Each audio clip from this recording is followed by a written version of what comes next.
tawag doon. Okay. Or gusto mo magpa-course ng konti? Hindi, okay na yun. Wala ka pa ng mic, yung gano'n.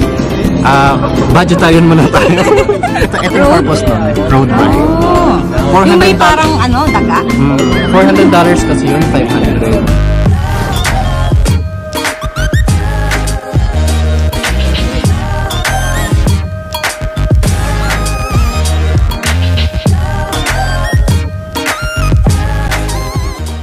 Hey guys, welcome back to my channel. It's Benj, your Filipino in Singapore, and today another Filipino na naman ang ating i-feature sa ating channel. So we have here Lorraine. Hi guys, good evening.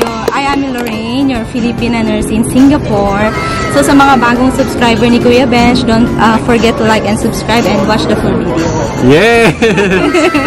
Alright, so syempre, our Filipina nurse in Singapore. So, last time may mga na-feature na tayo mga 5 nurses. This time, try natin mas maging detail and to inspire those who wants to explore abroad, especially here in Singapore. Well, you have a lot of options or mga bansang gustong puntahan. So, this time, full story sa vlog natin. Dito lang yan with Lorraine 1. Okay, Lorraine, so how did you start in Singapore nga ba? Yeah, kailan yan? It was around 2014 apparently when I decided to apply for Singapore. The turning point was I cannot apply for a regular position in my hometown because my brother was already got the position for regular employees. So apparently, the civil service doesn't allow two individuals that are relatives to be in a one position. So that's the time you decided to work abroad? Yes, that's my turning point. But I think everything happens for a reason. Correct. And then before that, also, some other friends are applying for Singapore as well. So they recommended the agency for me to apply on. So when you tried that time, is it as everything smooth or parang it's 50-50 na baka hindi mag-work or baka mag-work, or what was your instinct that time? It was hard. Siyempre, sa umpisa, talagang mahirap yan. Wala namang easy way to go up. So, minsan, parang iniisip ko sa hirap nung biyahe from Vizcaya to Manila. It was 6 hours travel by bus. Mahirap talaga siya. Parang parang itutuloy ko pa ba to, or am I really decided to go outside my comfort zone? So, pero eventually, when you prayed everything to God, syempre, i-direct ka niya sa talagang tamang desisyon sa buhay mo. So, no regrets actually. You mentioned na you went through an agency. Would you mind sharing that agency? Yeah, it's actually FSL International. They are located at Ermita. So that time, what are the requirements asked by the agency? So for you to be able to be qualified for the position that you applied for? Actually, I was aspiring to be a staff nurse, but then again, my years of experience is not enough to be a staff nurse. So I applied for assistant nurse per se. So I'm 1 year and 8 months as a staff nurse in the Philippines. So, but the bed capacity is accepted though. Just the years of experience. So you should have the license, of course, to be a licensed nurse in Philippines. So for you to be able to get that staff nurse position here in Singapore, how many years of experience do you need to have? 2 years and above. 2 years and above. Before I applied. Alright, but then when you applied, it was like almost 2 years. Almost 2 years only, but I cannot wait already. So, mamadali po tayong umasenso sa buhay. Kailangan ng pera. Yeah, so I decided to get the position kahit as assistant nurse. Alright, sorry. You started when in Singapore? November 2014. November 2014. So, by this time, it's March 8, 2022. What do you think is the main requirement on that agency? Do they need same? I think it's almost the same requirement. But just check through the agency for the updated requirements. So, do you think it's recommendable to have that agency if they wanted to work abroad? I think yes. They're very helpful. They're very friendly. They will guide you all the way hanggang makarating ka sa Singapore. That's nice. Ganito palang mag-vlog. Ang hirap pala, no? Okay, so fast forward, you already qualified to that agency. All documents were submitted, the requirements and stuff. So dumating ka dito November 2014. So pagpasok mo ng hospital dito, within your first month, what was your observation? May na-culture shock ka ba? Marami bang malaki bang difference niya being a nurse in the Philippines compared to here? What was your first month experience? First month experience-wise, syempre, multiracial yung workplace ko. May mga taga-Malaysia, India, may mga taga-China. So, kailangan mo makisama. Language-wise pa, may barrier pa dito. Like, they're speaking Chinese, they're speaking Malaysian, they're speaking Tamil. So, yun palang nakakashock na.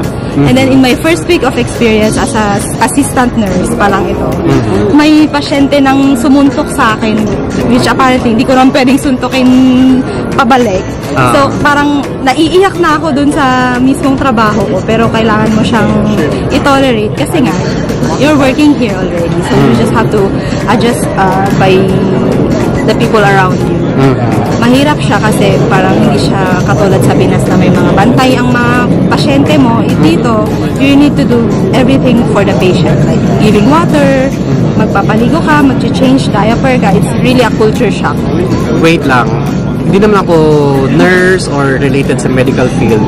If you say bantay, anong ibig sabihin nun? Bantay yung... I'm a nurse tapos meron akong assistant para magbantay. No, I'm the patient tapos ikaw yung bantay ko. Parang relative. To assist you. Kasi parang ganun sa Pilipinas, diba? At least we require a patient na may isang bantay. So dito walang bantay? Wala silang bantay pero may visiting hours lang sila. They can just come visit for a certain hours lang.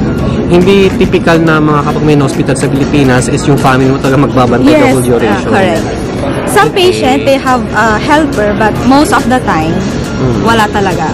Nurses will do everything for the patient. Oh my God. Like everything literally. Parang ano na rin. It's physically exhausting, mentally torturing as well if the family member or even the patient is very difficult. Oh, so that's the reality here in Singapore. Kaysa naman sasabihin natin na it's so good to work here. Well, in any field naman, wala namang good life, di ba? Alright, since may na-mention ka kanina ng mga parang na-culture shock ka, so what is your expectation versus reality? Nung nasa Pinas ka pa na before ka lumipad a week before, ano yung expectation mo na magiging nurse ka dito sa Singapore na halos maging same din sa Pilipinas? What do you think? Sa Pinas kasi, pag sinabing nurse ka, talagang well, hindi naman lahat well-respected ng ibang tao. Pero pag sinabing nurse ka talaga, respected ka ng mga tao around you in the Philippines. But here, ang sumampal na realidad sa akin, minsan, yung mga tao, ang tingin nila lang sa'yo is helper ka, yaya ka, pagsisilbihan mo kami. Hindi ka nurse, parang basically, para kang helper ka lang talaga. Okay. Yun ang masakit na realidad. Para siyang degrading at first, pero syempre, you need to adjust. Kailangan mo parang isipin, hay, ginusto ko to, kailangan, dream ko to, so kailangan kong panindigan. Tsaka hindi naman lahat din masasama ako galing. May mga appreciative din. Meron din yung may mga pakip-kip, pero bawal yun ha. Bawal ba yun? Bawal yun. Pag may mga paangpaw sila, kailangan mo siyang i-declare. Pero minsan, syempre, hindi mo naman din maiiwasan na pag talagang in-insist nila, well, you just have to take it and then say thank you. Alright. Pero basically, may mga ano din, hindi lang talaga siya, kahit sa field naman of work, may mga respectful, may mga hindi din magandang trato sa iyong mga tao. Well, in general naman, wala namang perfect environment, di ba? So, it's how you adapt na rin sa, since nasa ibang bansa tayo, you adjust to different people, you adjust to your workplace, mga nakakasama mo. So, it's how you make yourself positive na lang para i-continue po mo pa rin yung buhay natin dito. And then, it's how you treat other people as well. Kasi if you treat them well, you make friends with them. So, you'll have anchor mo na sila. Parang pag naging friendly ka sa work mo, sila na yung magiging katulong mo pag difficult yung time na yon or maging busy yung time na yon. Kasi pag di mo sila tinulungan, di ka na rin nila tutulong. Good thing in my work, parang almost siguro hindi naman 50%, Filipino. So, naswertehan ko lang din sa ward kasi madaming Pinoy. Alright, that's nice. Alright, so magka-fast forward tayo. So, after 4 years, rinig ko na-promote ka na nga, di ba? From assistant nurse to staff nurse. So, 4 years, di ba? That was long kasi iisipin mo, was I not qualified to be a staff nurse? I'm doing well, I'm working hard. But before pa ako ma-promote, sabi ko, pag hindi nila ako pro-promote at this year, talagang uwi na ako sa Pilipinas, mag-a-apply na lang ulit ako ng ibang hospital sa Pinas. But then again, before that happened, pre-promote na ako ng manager ko. Sabi niya, it's time for you to get promoted. So, kailangan ko rin mag-exam for licensure examination. So because the license that I have, every promotion, the license that I have as assistant nurse is different from the staff nurse. Of course, upgrade yun eh. So, kailangan ko rin siyang mag-undergo nung parang nurse licensure examination sa Pinas. But it's done here in the Philippines. Done here in Singapore? In Singapore. So. What kind of exam? Is it like more It's a computer-based exam, multiple choice. 60 items. 60 items. For you to get the license. Aside from being promoted? Yes. If you're promoted, you cannot be promoted pa as a staff nurse if you didn't pass the examination. Alright. Nice tip, no? Yeah. Okay, so you've been here for like more than 7 years or 7 years. Ano yung mga naging opportunity mo? Ano yung mga nakuha mo? Or ano yung mga na-experience mo na kung hindi ka lumabas sa Pilipinas na nakuha mo pala, na nagawa mo pala? Nagawa ko siya. So, first and foremost, syempre, aside from coming out from my comfort zone, madami kang natutunan per se sa work, sa working environment. Sa experience mo, syempre iba yung culture ng pagiging nurse dito tsaka sa Philippines. Iba din yung mga gamit nila. Of course, ang advanced ng gamit ng mga nandito sa Singapore. Talagang on top of the line talaga yung mga gamit nila. Like yung mga machines that I've never used before in the Philippines. Meron sila dito. Tapos may mga training sila na dito lang talaga ma-offer. Kasi sa Pinas, usually, you'll have to pay for the training that you want to go to. So dito, they have certain hours para i-send ka sa isang training. Like for a year, like may for example, 20 hours training that you have to undergo to. Then aside from that, syempre, may mga bagong skills kang natutunan na hindi ko nagagawa before sa Pilipinas. And so aside from work-related, ano yung mga naging opportunity na nabigay sa'yo ng Singapore? Na maging independent ako. Yun talaga, naging strong and independent woman tayo, guys. Kailangan yan. Pag umaalis ka sa comfort zone mo, wala ka ng ibang aasahan kundi ang sarili mo. Swerte ka na lang pag may... Tama? Tama. Na matututunan mong... Because ako dati, parang nakaasa lang ako sa mama ko. Hi, Mamsi. Thank you for raising me well. Hi, Tita Leonie. Congratulations. Yes. You have Lem and Lorraine na sobrang successful. I'm so proud of them. Oh my gosh! Sobrang proud ako. Actually, sobrang proud ako sa inyo. Proud ako sa inyo, promise. Na parang you guys are very successful on your field. Si Lem nakapag-London na. Grabe, no? Sobrang amazing. You just have to stand on your own. Kailangan mong matutong magluto, mag-laundry, mag-plancha. Kasi pag day off mo, yun lang gagawin mo. Basically, kung hindi ka naman magala. Kasi kung gala ka lang ng gala, walang gagawa ng household chores mo for you. And then, aside from being a strong and independent woman, nakakapag-travel ka din nearby. Because Singapore is a very accessible to Indonesia, Malaysia, and everything. Kahit saan, actually. Madali ka lang makakapag-travel pag galing kang Singapore and meron kang or working visa. And then aside from that, syempre, yung ina-earn mo dito, may mga nasisave ka din for yourself, may mga investment ka din kung mahilig kang, marunong kang mag-handle ng pera. Yun ang pinaka-importante. Marunong ka dapat mag-handle ng pera and day one pa lang ng pagtatrabaho mo para at least may ma-invest ka for yourself and for your future family or kung sino man ang umaasa sa'yo. Hindi lang puro splurge, hindi lang puro YOLO kasi mahirap pag, sabi nga nila, you just have to save for the rainy days. Alright, gusto ko yan. Eto na, big reveal sa ating vlog for today. So, you've been here for 7 years? 7 years. Exactly 7 years? 7 years and 4 months. 7 years and 4 months. And this is my question, what made you decided to migrate in UK? So, ganito yun, guys. Kasi, for almost 2 years na hindi nakaka-uwi.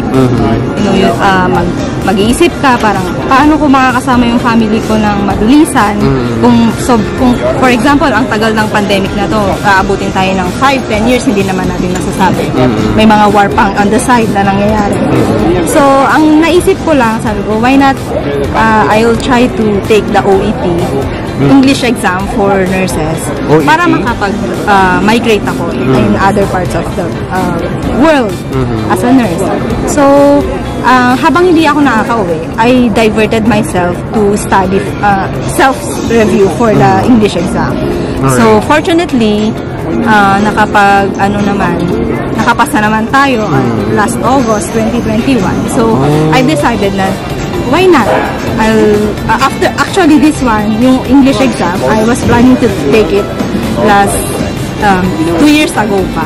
But I was too afraid to take it kasi nga, mahirap naman siya talaga. Maraming nagsusubok pero talagang nahihirapan siya. So aside from UK, what was your first option originally? My first option was Australia because my cousin was there. So she inspired me to go there in last 2015. So apparently, naduwag ako ng ilang taon to take the exam.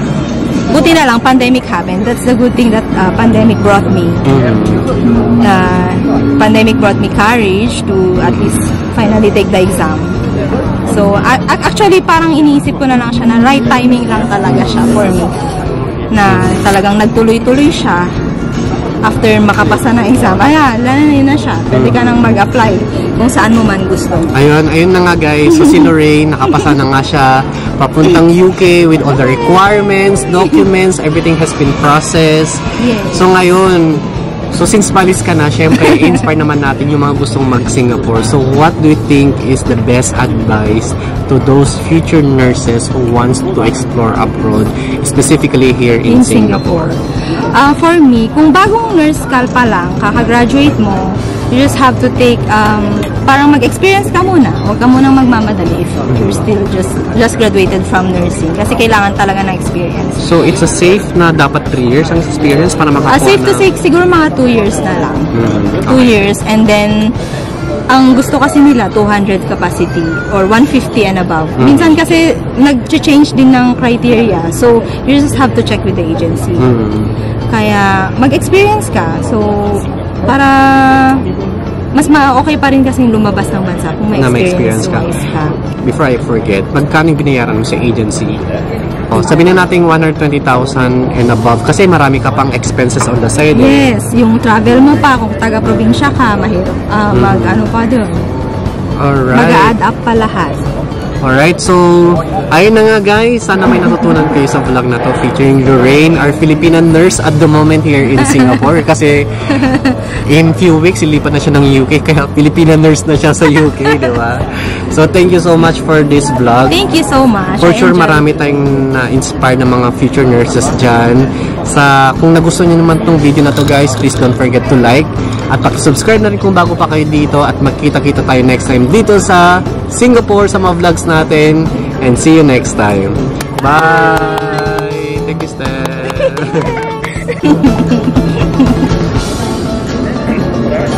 Video? Video. Hi!